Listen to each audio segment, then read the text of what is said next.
RSS आज Buddhism को पूरा खत्म करने के लिए तैयार है। वो मुसलमान से नहीं घबराती क्योंकि वहां भी अल्लाह है, वो किसी और से नहीं घबराती, वहां ईश्वर आत्मा परमात्मा है। लेकिन बुद्धिज्म में कोई याचना नहीं है, बुद्धिज्म कोई झाड़ फूक का धर्म नहीं है, बुद्धिज्म घंटा ताबीज का धर्म नहीं है, बुद्धिज्म कोई पतला दिखाने का धर्म नहीं है, बुद्धिज्म भाग्य भगवान का धर्म नहीं है कि विषय विकार मिटाओ पाप हरो देवा। बुद्ध कहते हैं समस्या तेरी है, समाधान भी तेरे पास है, दुख तेरा है, दुख का कारण भी तेरे पास है।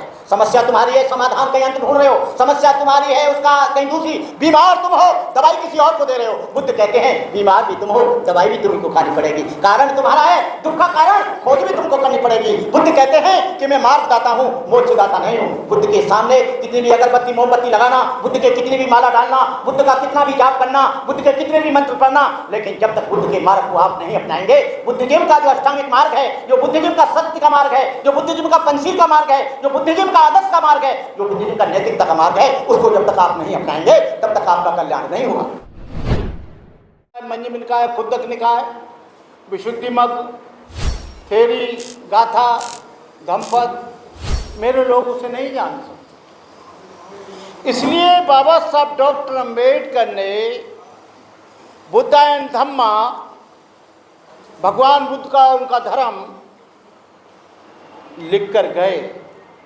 वो जानते थे कि मेरे लोग इतने विशाल ग्रंथों का अध्ययन नहीं कर सकते, इसलिए बाबा साहब डॉक्टर अंबेडकर ने बुद्ध और उनका धर्म लिखा।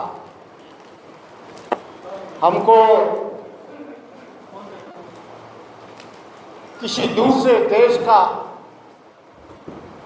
तरह का कल्चर का बौद्ध धर्म नहीं चाहिए।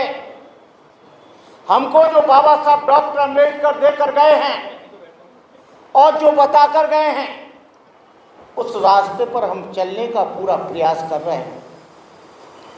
उत्तर भारत हो या दक्षिण भारत हो, यहाँ पर बौद्ध धर्म का काम बड़ी तेजी से चल रहा है।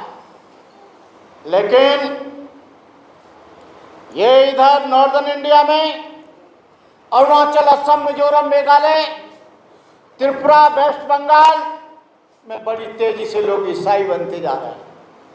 उसका मेन कारण है बाबा साहब अंबेडकर ने जब देखा कि भिक्षु मिलिटेंट चाहिए, भिक्षु सोशल वर्कर चाहिए, भिक्षु पंडा नहीं चाहिए, भिक्षु पुरोहित नहीं चाहिए, भिक्षु ऐसा हो जो सामाजिक काम भी करे, धार्मिक काम भी करे, भूखे नंगे लोगों की आवाज भी सुने, रोटी कपड़ा मकान की भी बात करे। बाबा साहब अंबेडकर को जब बर्मा में मूर्ति दी गई तो बाबा साहब ने कहा कि मुझे चलता हुआ बुद्ध चाहिए, बैठा हुआ बुद्ध नहीं चाहिए। चलते हुए बुद्ध का मतलब है जो निरंतर चर्या करता रहे। कभी बुद्ध के समय में देश काल परिस्थितियां रही होंगी, कालांतर में बदलता रहा। भगवान बुद्ध का धर्म वैज्ञानिक है, भगवान बुद्ध का धर्म तर्कसंगत है, भगवान बुद्ध का धर्म बुद्धि संगत है, भगवान बुद्ध का धर्म विवेक के ऊपर आधारित है।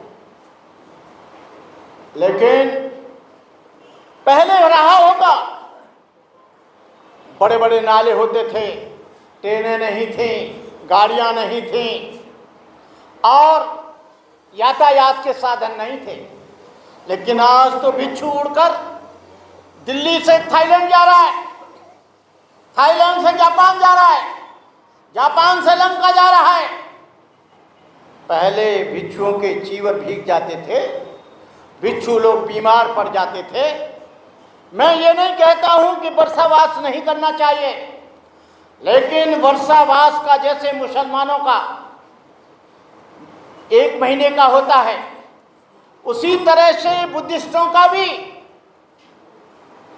हम लोग, मैं खुद 50 वर्ष जीवन लटकाए हो गए, मैं अभी पूरा भिक्षु नहीं बना। इसे कहने में मुझे कोई संकोच नहीं है। उपासक के 5 सील, अनागारिक के 8 सील, सामनेर के 10 सील, भिक्षु के 227 सील, भिक्षुणी के 311 सील। लेकिन भिक्षुणी हो या भिक्षु हो, वो न 27 सील का पालन कर पाता है, न इधर 11 शील का भिक्षुणी कर पाती है। भगवान बुद्ध ने तो यहाँ तक कहा विनय पिटक में कि अनिमंत्रित भिक्षु किसी के घर ना जाए। अनिमंत्रित वो पात्र लेके भिक्षा तो मांग सकता है अपने जीव को पार्जन के लिए, लेकिन भिक्षु किसी के घर में प्रवेश बिना बुलाए नहीं कर सकता। यदि बिना बुलाए प्रवेश करता है तो पराजिका हो जाएगा।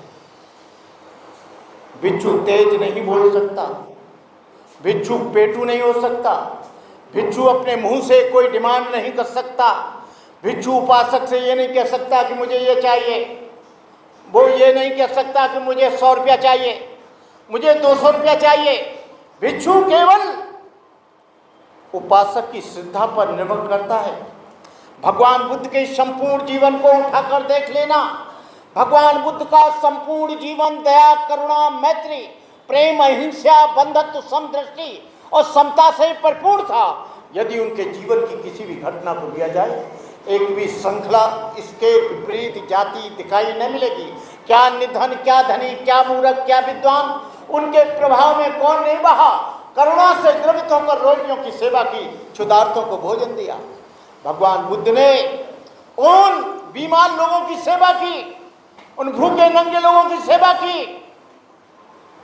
आज भिक्षु मैं बड़े बड़े मंदिरों में जाकर देखता हूँ, यदि कोई रिक्शा पोलर है, जूते गांठने वाला है, कपड़ा धोने वाला है, मशीन चलाने वाला है, वो उसको ज़्यादा तवज्जो नहीं देते।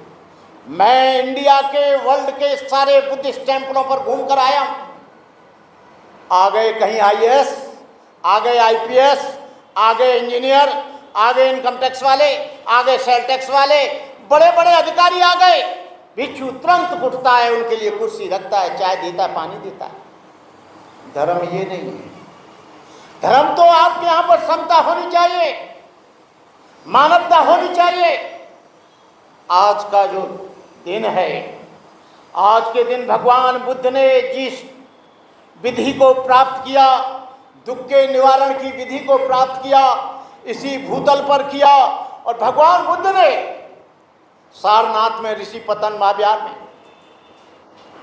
कौंडिन्य, बप्प, भद्दी, असुजित, महानाम, पांचों को दीक्षा देकर अपना शिष्य बनाया। और 5 से संख्या 60 हुई, 60 से 1000 हुई।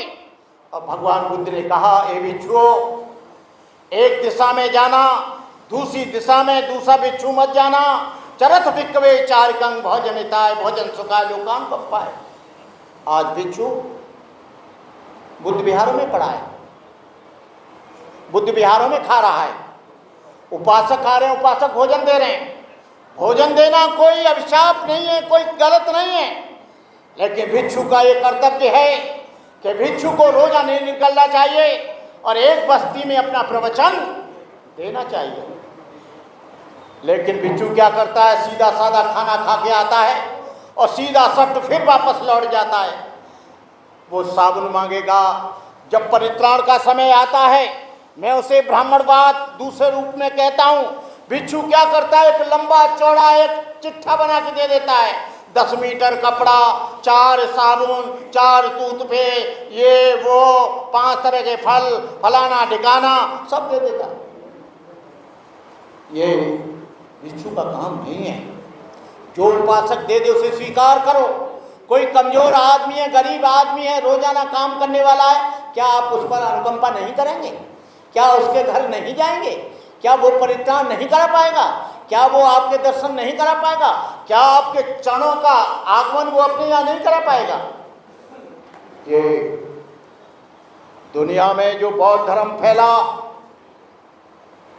भगवान बुद्ध का वह जमाना था जब छोटे छोटे नगरों से लेकर बड़ी बड़ी देहातों तक हर जनमानस को झकझोरने वाली, कभी आंधी तो कभी विस्मय पैदा करने वाली एक ध्वनि निरंतर निनादित होती रहती थी, बुद्धं शरणं गच्छामि, धम्मं शरणं गच्छामि, संघं शरणं। इस आवाज को बुलंद करने वाले कौन थे?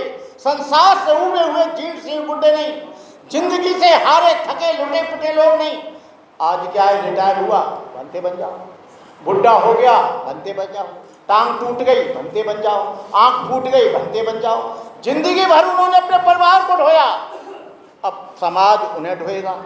अपने पोते को बनाओ, अपने बेटे को बनाओ, अपने नाती को बनाओ, अपने युवा वर्ग को बनाइए।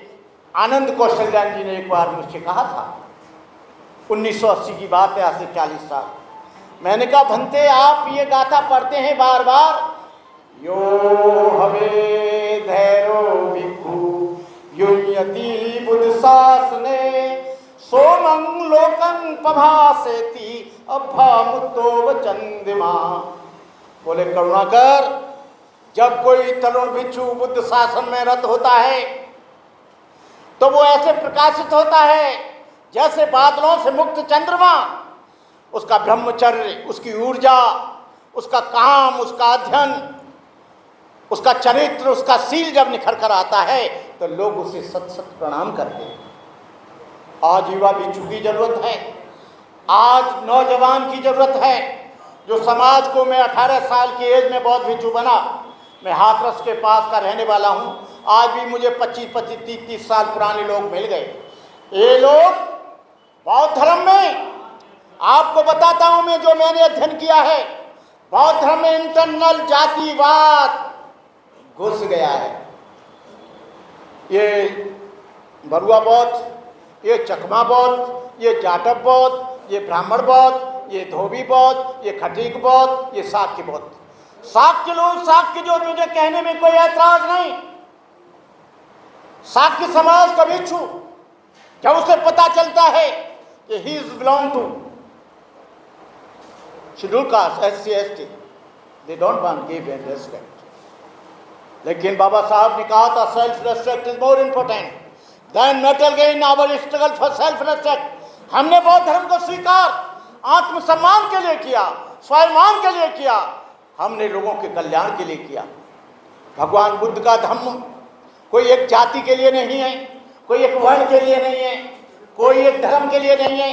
भगवान बुद्ध का धम्म, भगवान बुद्ध का संघ सचमुच एक समुद्र था। उसमें राजा महाराजाओं के सपुत्र थे, राजकुमार युवराज थे, रईस थे, क्षत्रियोदा सरदार थे, ब्राह्मण थे, चांडाल थे, शूद्र एवं वैश्य थे, अंगुलीमाल जैसे लोग थे जो डांके डालता, निरपराधी लोगों का खून करता।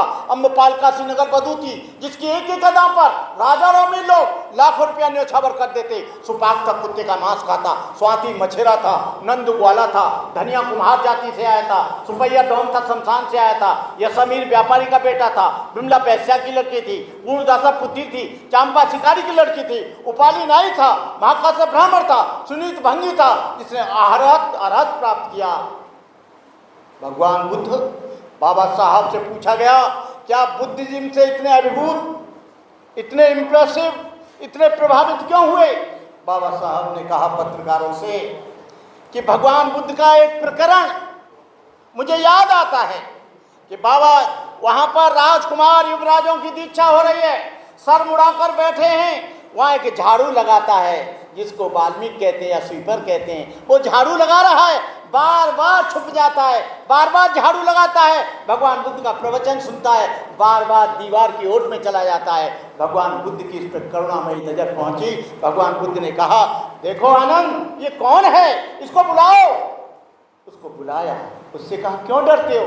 बोले ये लोग जो बैठे हैं ब्राह्मण क्षत्रिय वैश्य, ये सब लोग हमको अंधेज मानते हैं, हमको शूद्र मानते हैं, हमको नीच मानते हैं। भगवान बुद्ध ने कहा तू भिक्षु बनेगा? उसने कहा हाँ बन जाऊंगा।